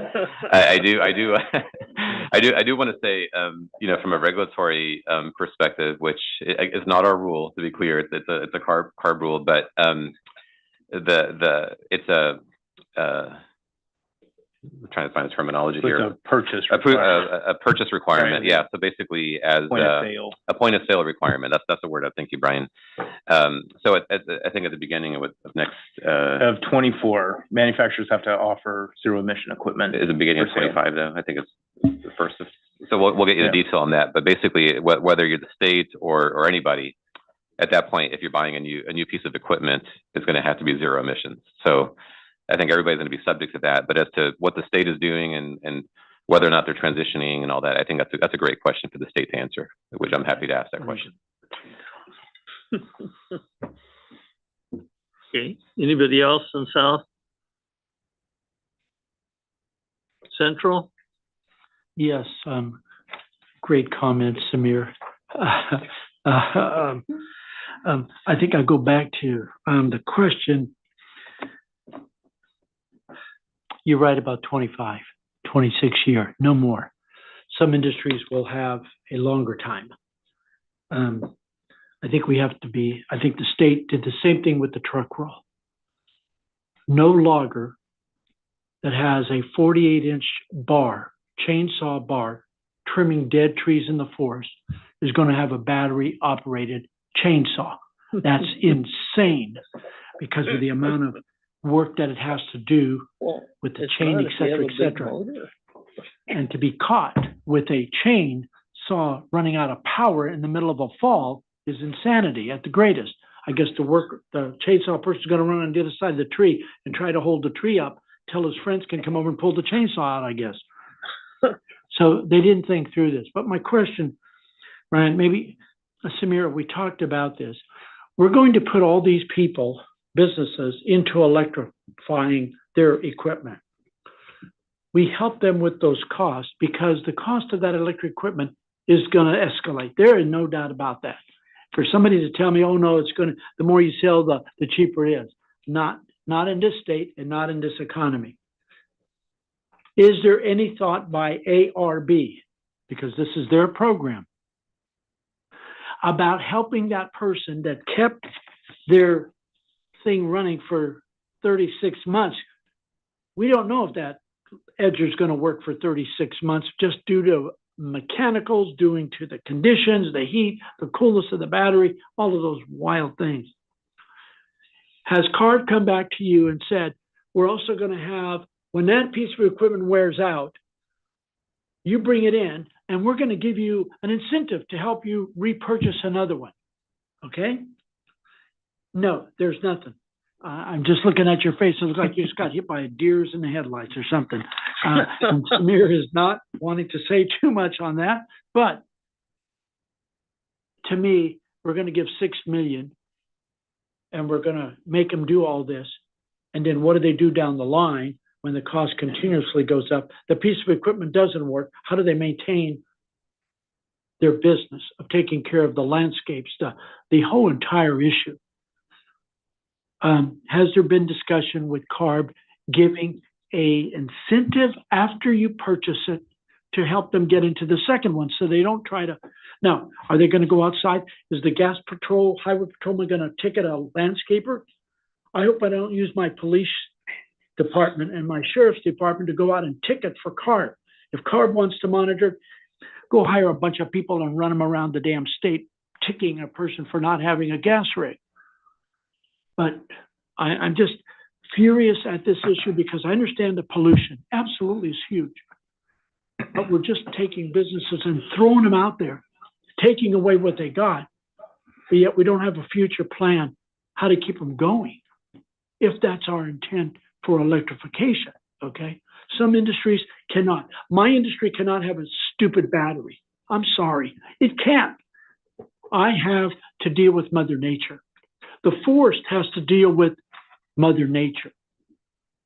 To tell a forester that he has to have a chainsaw that is electric at the amount of power they need and the preciseness of that tree coming down, they can't wait. So I'm sorry for the district. No, Mr. Chair, could I make a suggestion on that, kind of based on Manuel's comments? Sure. I think if there's enough interest, thank you so much. If there's enough interest from the CSC members on maybe keeping an eye on this transition and engaging, with CARB on what happens, because I do think the first deadlines start hitting at the end of this year, and then, like you're saying, they phase out over time. So to your specific question, this funding certainly would not be available for. We're going to spend the money, I would anticipate, over the next year, and then you're talking about 3 years from now for projects. But I do think the comment and suggestion is one of, I would imagine, many that would need to be heard and perhaps factored into the broader discussion around the transition and how do you make sure that it's successful. I also think there's going to be a revisit, probably, like you mentioned. There's different categories of their sectors and where's technology, today or by the end of the year. And I think there does have to be an ongoing discussion about that. Now, this program, to be clear, is really just focused on the voluntary program. If anybody's interested in, you may have a fleet of, 10, 20, 30 pieces of equipment. You may want to try out a couple of these, which is often what we see to kind of get acquainted with technology, see if it works for you. And we've had it's actually been over the last 6 months or so that we've seen a pretty tremendous uptick in applications and interest from folks that really do want to just try the technology. Gas prices go up. There's maintenance, a lot more maintenance on the gas powered over electric. So I think if a lot of operators, if they can make it work, will want to make it work. Now, that's not comments on the state regulation. That's just more of a technology comment and more around what you're seeing becoming available from these commercial providers that do provide, the extra battery pack, the maintenance, the fuel. It is definitely a consideration for operators. So the larger conversation around what happens here as we transition, that is something that if the CSC was interested in that, we could try to, again, it's an invitation to CARB in this case to see if they're open to coming in, maybe talking about that transition, going back to the earlier discussion and just inviting them to engage with the CSC on that issue. And that could be where your comment fits into that as well. Mr. Chairman, in regards to Mr. Samir's comments, absolutely. So I want it on the record. Let's send a formal letter, I guess, to whoever, I guess it's a deputy, Dr. Steve Cliff, requesting that in the next CAC meeting, we have a qualified person who knows about the program to come on with Laura Carr and give us what they are thinking and doing and how this works statewide. If we have to do that in writing, or do we have to do it in Braille? How do I make it clear that I don't have to now, or the CAC doesn't have to go, I don't know, enact a subpoena, I guess, subpoena the staff to come to the CAC meeting? Mr. Chair, what we could do is, just to offer an idea on that, we could, on behalf of the chair and the CAC, offer that invitation and keep the chair posted on the response and between this meeting and the next meeting, and just now you could also send a letter. There's whatever the CSC would like to do on that, but we could just immediately make that invitation just based on direction from you, Mr. Chair, but also from the CSC as a whole, if there's support for general support for that. Okay. Well, I have a question. If we submit a letter, does that require a vote of the entire board?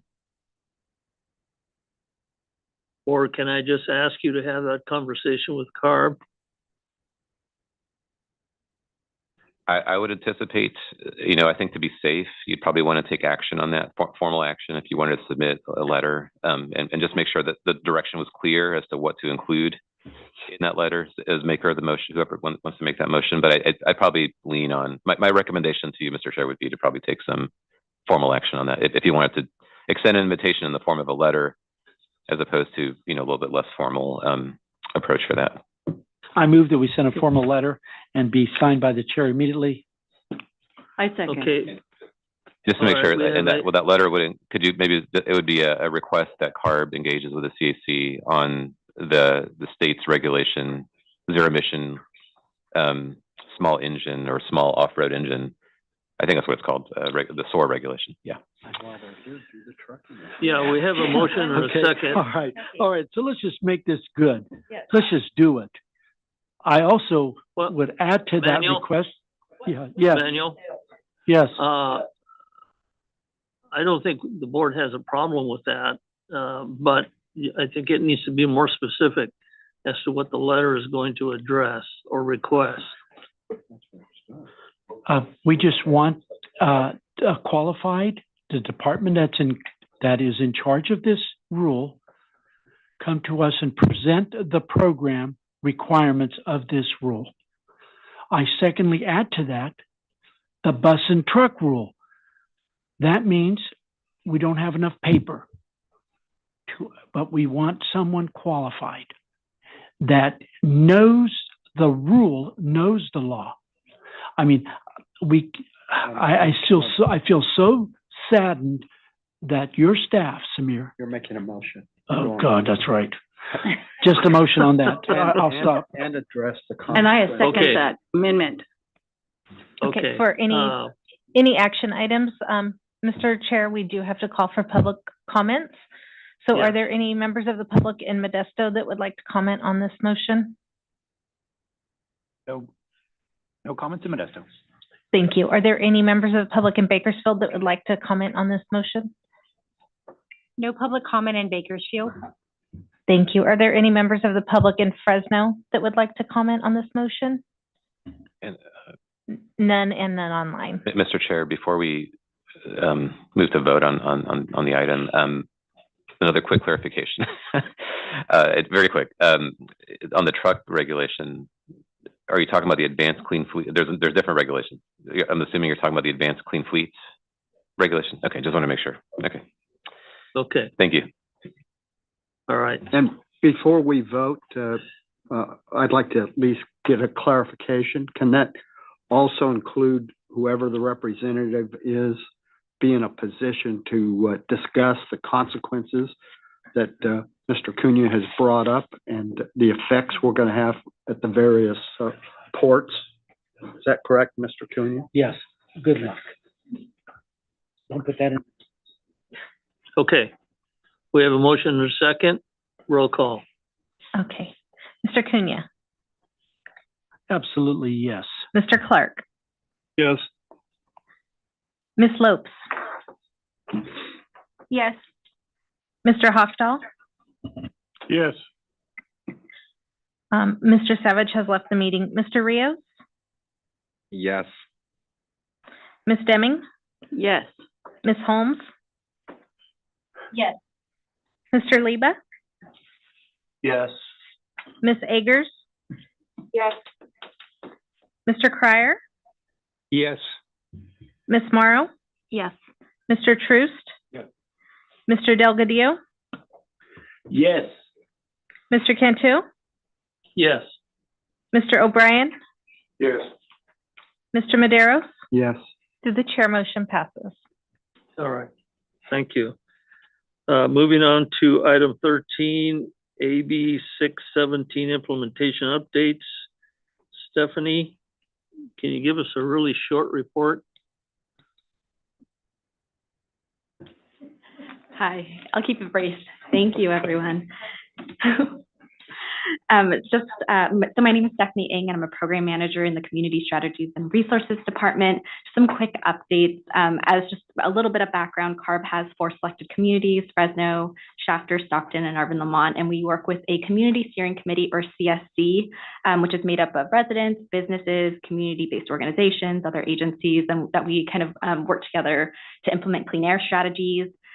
For all of these communities, we are in the implementation phase, and one exciting update I have is that in all 4 communities, we are getting ready to launch both the passenger vehicle repair and passenger vehicle replace programs, and expect by the end of the month that'll be available. It's really exciting because it is a really, resident-based incentive program that we have that lots of folks are ready and excited to take advantage of.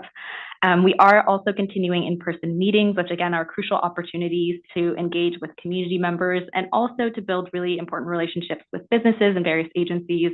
In fact, we have one of these meetings tomorrow in Stockton, at the Port of Stockton. We planned a port tour with kind of the staff at the port ahead of the meeting. And for the meeting, we have some exciting exercises to move forward SERP implementation. And so we're really excited for that meeting. Those are all the quick updates I have for you. And we also, I believe, have CARB joining us as well for some updates on their side. Great. Thanks, Stephanie. I'll try to make it quick as well. Hi, all. It's good to see you again. My name is Brian Moore, and I'm a manager in the Office of Community Air Protection at CARB. So I just have two updates from CARB on the AB 617 program. One is an update on the program incentive guidelines revisions, and the second is on an upcoming program evaluation. So first, on the incentive guidelines update, a public workshop was held on March 19th, so about a week ago, to go over the draft revisions to the incentive guidelines. And we expect the final updated guidelines should be released in mid-April, which I can share with the CAC when they're finished. On the second update is that since we're at the 5-year mark of the Community Air Protection Program, a third-party evaluator will be conducting an extensive program eval. And this project is just getting underway, and so I'll have more updates to come as it progresses. And that concludes my updates. So please feel free to ask any questions, and I'll do my best to answer. So thank you.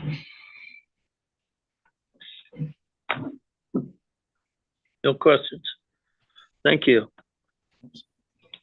Move on to 14, outreach and communication reports. Jamie. Hi, everyone. My name is Jamie Holt. I'm with the Outreach and Communications team. I'll be quick as well. Happy Everything Month. It's Earth Day. We're about to get into Air Quality Awareness Week. We're about to get into Bike to Work Week. So there are over 30 events up and down the valley that we're going to be at. If we've missed yours, let me know. If we have staff available, we'll be certain to send them out there. So lots of work going on with regard to actually being out in the community right now. And we continue to do quite a bit of work giving presentations at schools and working with our Healthier Living school partners. We usually wrap this up kind of towards the end of school, make sure they have everything they need so that when we really get into it during that back to school window, it will be hot. Hopefully it won't be smoky, knock on wood, everybody, but we're working with our schools to have those relationships in place so that we can move forward if and when we do hit wildfire season. We also have meetings coming up in the May-June timeframe with our public health officers. We sit on a public outreach committee for a consortium of public health agencies up and down the valley, and we'll be meeting directly with them just to make sure we're all on the same page for wildfire season. That's it, and be happy to answer any questions. Any questions? Oh, I have a All quick right, question. move on to the next item. Wait. 15. Through the chair, we have a comment from a question. member in Fresno. Yeah, Kalish. Yes. Just a quick question. When is the Bike to Work Week? Bike to Work Week is going to be the second week in May, I believe. Okay. Yeah. I don't know the dates on that. I don't have it in front of me, but yes. Okay, thank you. You're welcome. All right, thank you. Item 15, CAC member comments. South? I do have a comment, a general comment and stuff. Myself, I represent all the cities in Kern County. And a lot of these cities, including mine, a lot of businesses are leaving and we're trying to backfill them. And even in Stanislaus County, I do business there. I have a manufacturing company there in Stanislaus County, and I do business there. And I also, for example, I'll get castings out of Lodi.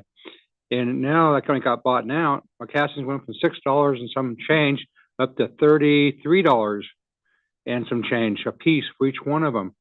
And I'm at the point on that, I'm having to source another location in Washington, out of town of Spokane. And because I can't compete, I can't buy that product, sell it to my customers or manufacture it in the component and compete.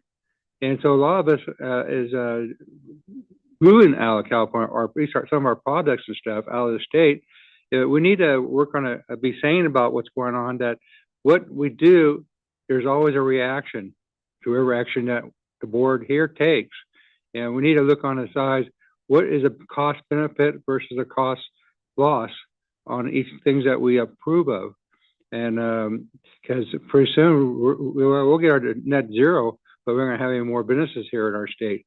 But it's even the restaurants, you know, serve food. You know, you can't use gas. I gotta go. You have to get away from gas. They have to have different scrubbers for the stuff that the smoke they create in their store. They cost money. I know I had a restaurant one time. I'm glad I got sold it, but just for one little thing, it's $30,000 just to keep the smoke from you know, catch it and the grease and stuff, trap and stuff out of that one business deal. But it's a tough world out here in California. We just need to see what we do, because we got all the lower limbs, all the fruit off the lower limbs. Yet we've got a little bit down below that we're trying to achieve, but how much, at what cost, and at what expense, and how much we're going to lose to our stakeholders here in California that are looking at leaving California if they haven't left already. Because I deal with a lot of different businesses, a trucking business and agriculture business, especially in this agricultural. It is a tough world out there to meet all the standards and mandates that's put upon us. I just want to make that comment on that, because it's good that we're doing things, but make it where it's cost benefit along with it. Thank you for your time. All right, thank you. Anybody else in the South? All right, Central? Yes, I'd like to finish my comments. Thank you, Mr. Chair, for the suggestion to move down here. As brought up, I think my frustration that I was venting before, and I'll keep this brief, was that the regulations we have are aimed at the private sector, and I feel sometimes communication doesn't take place intergovernmental with what the consequences are that also relates to emissions and the inconvenience that's involved. In no circumstance on a major freeway or state route like Highway 41 should it be completely shut for 6 months without a completion of a bridge that shouldn't be that tough to build. And the effect on emissions is significant. With the detour they have that's 15 minutes to a half hour is with tractor trailer rigs, cars, people traveling. Everybody's inconvenienced under those circumstances. And this governmental agency should be communicating with Caltrans, another governmental agency, to at least see if this could be moved up and moved along. And that's what I wanted to bring to the attention of the district. Thank you. Thank you. Anybody else in Central? North? Go ahead. I know I made comments towards CARB in the port operations. I would like to also make a recommendation of solution, at least temporary, is have CARB work with the port authorities to give priority over what vehicles and what modes of transportation they want to have into their ports, but not restrict it to where the containers do not move at the normal pace. You can start off with the priorities of zero emission vehicles and then move down the tiers, and then always give the zero emission vehicles or the zero emission tugs priority in operations. That's way you'll keep it going and not do the hindrance that is envisioned not only by this body, but by a lot of others. Thank you. Thank you. Anybody else? I went before the Board of Supervisors and the mayors for the County of Merced, and I presented them this booklet. And some of them have never seen it before. And so when I was there, I strongly recommended that the Board of Supervisors and the City Council should get this. And so one of our supervisors, Lloyd Pereira, which is also a board member for the Valley Air District, he took responsibility to take care of the County of Merced, and he did. So I'm mentioning this so you can also do the same for your counties. And on my way home this afternoon, I'm gonna stop with the superintendent of schools. So maybe we can also do the same thing for the children. Mr. Chair, for those of us, Mr. Chair, for those of us that are not at your site, could you identify what the book is? But this one is, this is for the children's calendar. This is their own drawing, and they show their own drawings that the kids about safety, about the environment. And this one here is, I just got it from outside.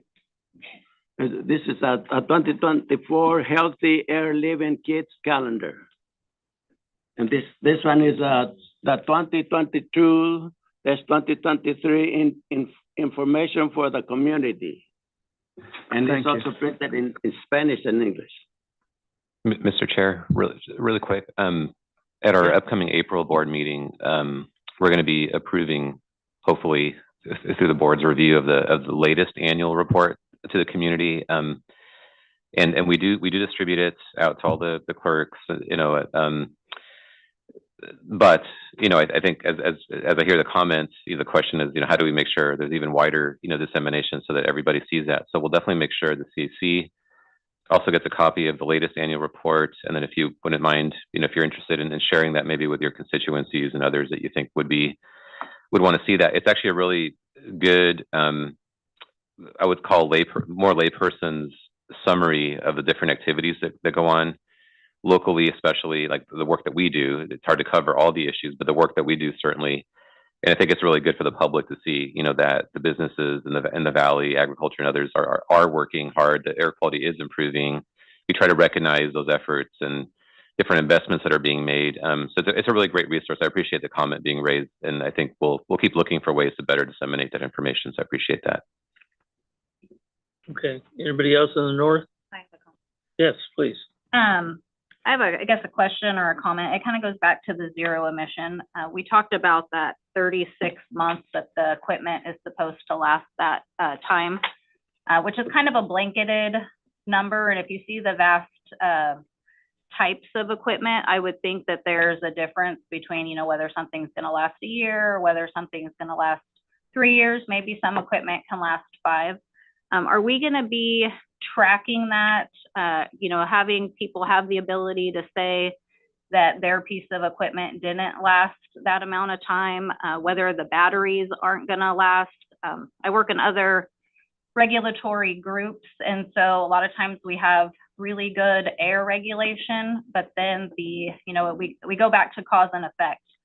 So we have this really good effect on air, but we later cause issues with, now it's going to be hazardous waste that everybody's going to be dealing with these batteries. It's eventually going to maybe cause groundwater contamination when they're, going to these landfills or whatever they're ending up. So I would really like to recommend that we keep track of this information. Again, we're going more battery, everything needs electricity and infrastructure. We talked about, the logging industry and not being able to utilize some of this equipment, but for those of us in ag, you might not have a power source. So what happens when you need to use this piece of equipment? Are we pulling out a generator, which kind of goes against what we're wanting to do here, because we now need to charge a battery to do the work. So those are just the things that I would like to be taken into consideration and to gather data. So when we're looking at the cost of things, we can show whether technology is there, is it moving in the right direction? And then maybe also note that a blanket amount of time for a variety of pieces of equipment isn't a good strategy, I guess, to put into a program like that. Mr. Chair, could I respond to that? Absolutely. I definitely want to make sure. Thank you so much. Just talking to staff to make sure I'm right about what I'm about to say. So we do have a lot of flexibility in that program to deal with the 36-month requirement issue. And so for those here who've had any experience working with us on some of the other replacement programs, and this one in particular is more of a pilot, so I think there's a learning aspect to it. So I think your comments are right on target. Whatever we can learn, we'll definitely be documenting. There's bigger issues around batteries and like life cycle disposal and other things that I think are really great questions to be having also with the state as we engage maybe on some of the broader, kind of statewide implementation. But certainly in the 36 months, that's the expectation. But something doesn't last that long. It's a year or two. We have flexibility to work with that operator.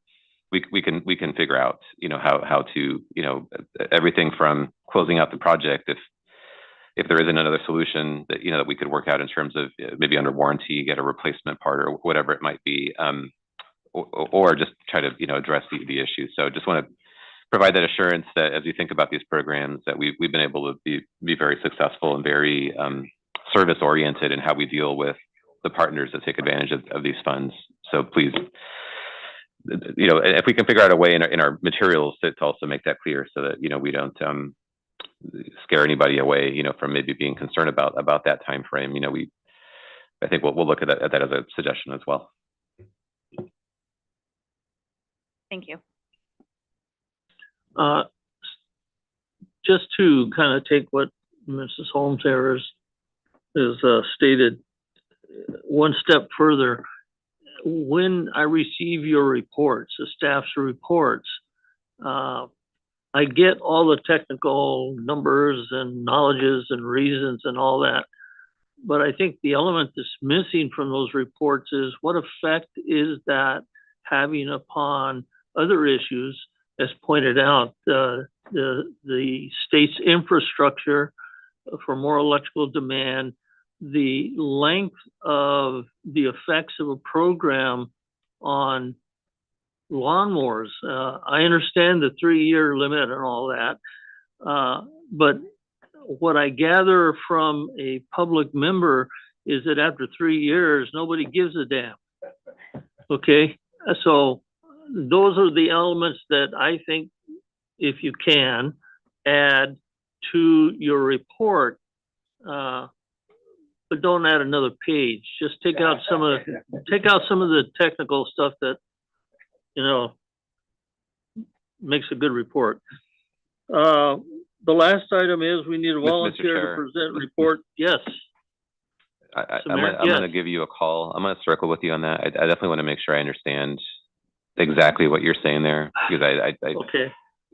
So we don't have to belabor this meeting, but I do, you're trying to provide some direction and a suggestion there. So I will circle with you on that. I appreciate it. All right.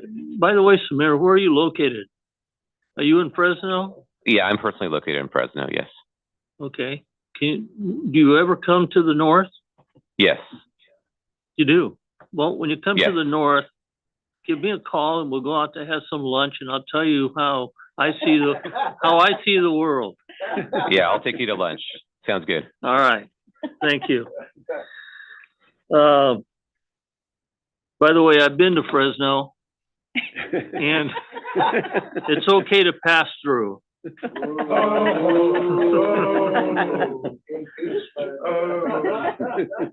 I went to kindergarten in Turlock, just for full disclosure. So.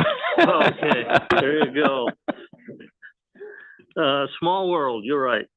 Volunteer to present report during governing board meeting. I think I missed the last one.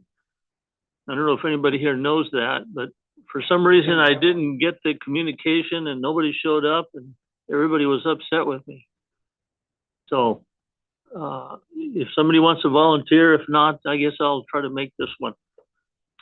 Mr. Chair, just to help you, if you are not able to make it, give me a call, and we just about attend every board meeting. We try not to miss any, but if you can't and you need someone, I'd be happy to help you whatever we can. Thank you. All right. Thank you. Thank you, Manuel. All right. I think we're done. The next meeting will be May 7th at 10 a.m. No gavel.